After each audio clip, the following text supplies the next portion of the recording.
Mr. Birdie, members of the board, we do have 2 items for board discussion this evening. At this time, I'll turn it over to Mr. Martin. Thank you, Mr. Smith, Mr. Birding, and members of the board. I'd like to talk to you about the rescission of 2 board policies, and I'm just going to discuss them at the same time. GBRA is the Family and Medical Leave Act expansion, and letter GBRAA is the Emergency Paid Sick Leave Act. These were temporary policies that were put in place last June in response to the Families First Coronavirus Response Act, and they were limited in how long they would last. They were supposed to last through December 31st of 2020, and that time has expired. This was not renewed in any way, and so we would like to remove the policies that we set in June that were meant to be temporary. They dealt with the FMLA and with emergency paid sick leave that would pay people who perhaps were quarantined or out with symptoms for up to 2 weeks if they were out, and they wouldn't have to use their sick leave. But that's now being rescinded. That's the recommendation. They're no longer in place.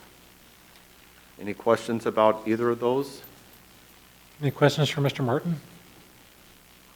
Thank you very much. You're welcome.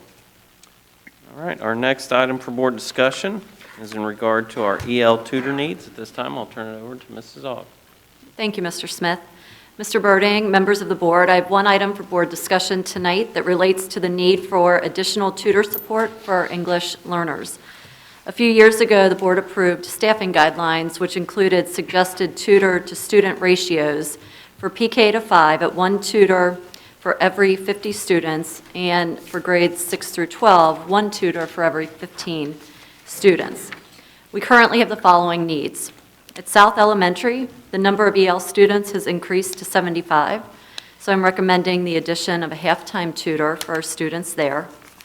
And for our virtual learning option, I am recommending the addition of a half-time tutor to address increased numbers and needs for the second semester.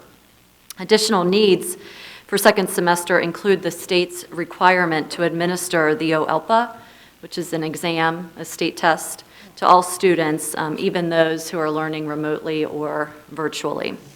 So just a reminder, tutor positions are not permanent positions, so the person or the people who fill these roles would only be hired for the remainder of the school year.